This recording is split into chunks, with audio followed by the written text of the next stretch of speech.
Reconsider the labels that we utter in life. That I am successful and you are not. You see, there's a beautiful prayer that goes, God, grant me the serenity. You heard it this morning? How does the prayer go? God, grant me the serenity to accept the things that I cannot change. Give me the courage to change the things that I can, and the wisdom to know the difference. A gentleman by the name of Reinfeld Niebuhr gave the world this serenity prayer. When you wake up in the morning, what do you say? Oh gosh, problem. Another day. I know some people who wake up in the morning and they say, oh good Lord. And I know other people who wake up in the morning and they say, good morning, God. It is your perspective. When you wake up in the morning, you have a choice to decide what type of day that you want for your life. When you start the year on New Year's morning, you have a decision, a resolution that you make. This is what I want to do different to make better in my life. When you celebrate a birthday, it is also a moment when you say, today I want to do this differently going forward. Mark Twain said it this way. He says, in the next 20 years, you will not regret the things that you did, but rather the things that you did not do. Beautiful, isn't it?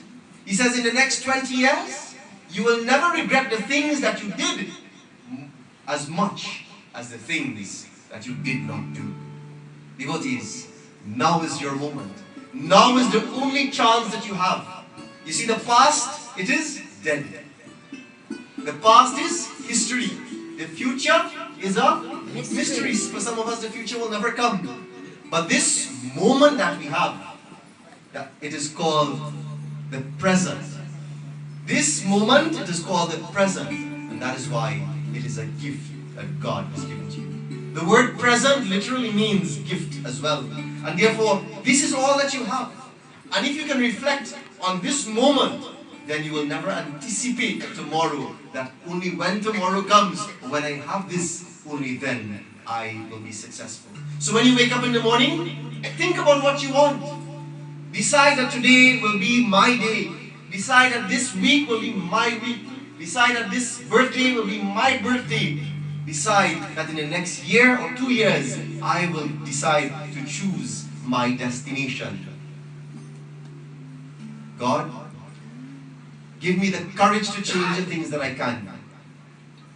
But the end of this mantra, many of us forget. For when we don't get the things that we want, Lord, give me the courage and the wisdom to know the difference. You see, sometimes we want this and we want only this. And we want it in the time we want it. And Bhagwan, Lord, I want you, today is Saturday, I want you to give me how many numbers? 6 numbers. Powerball as well. God, I want it a little early because you know what time Lotto closes. I want it like this. God, and we negotiate, we bargain, we instruct sometimes God on what we want. But Bhagwan is telling us that He will respond to every single prayer. Sometimes we are so instructive that we tell God exactly what we want, when we want it, how we want it, and where to put it. We instruct. But Bhagwan knows what is always in our best interest. And therefore, when we don't get the things that we want exactly the way we want it, we sometimes experience hurt and disappointment. And in this very beautiful mantra, it tells us, when we don't get the things that we want, still go out. The next morning, when it doesn't happen today, tomorrow morning, what do you say? Well, I didn't get it. Don't waste time. No, Bhagwan is saying, keep on, keeping on. Keep your eyes on your goals. Keep your eyes on your destination. For when one door closes, you've heard this many times. When one door closes, what happens?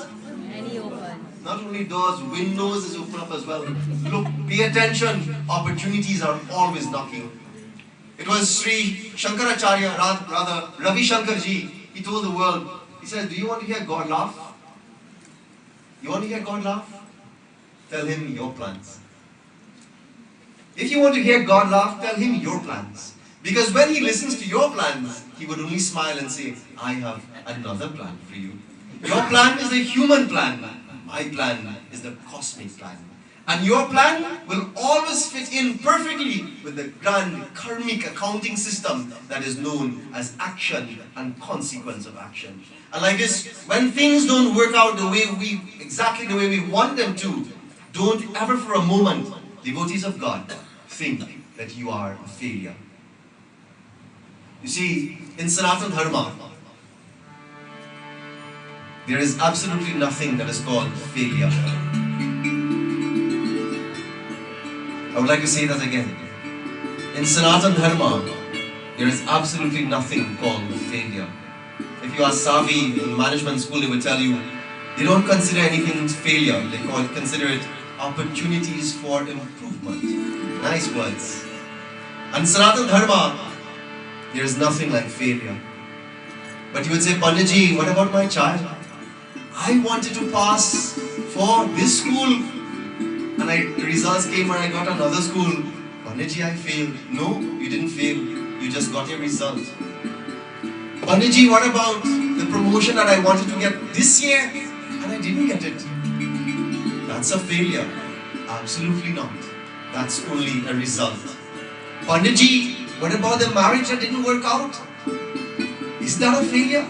No, that is an opportunity for learning and improving your life.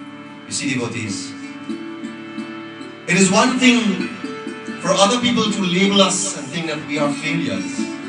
But the most significant disservice that we can do to ourselves, it is when we label ourselves as failures.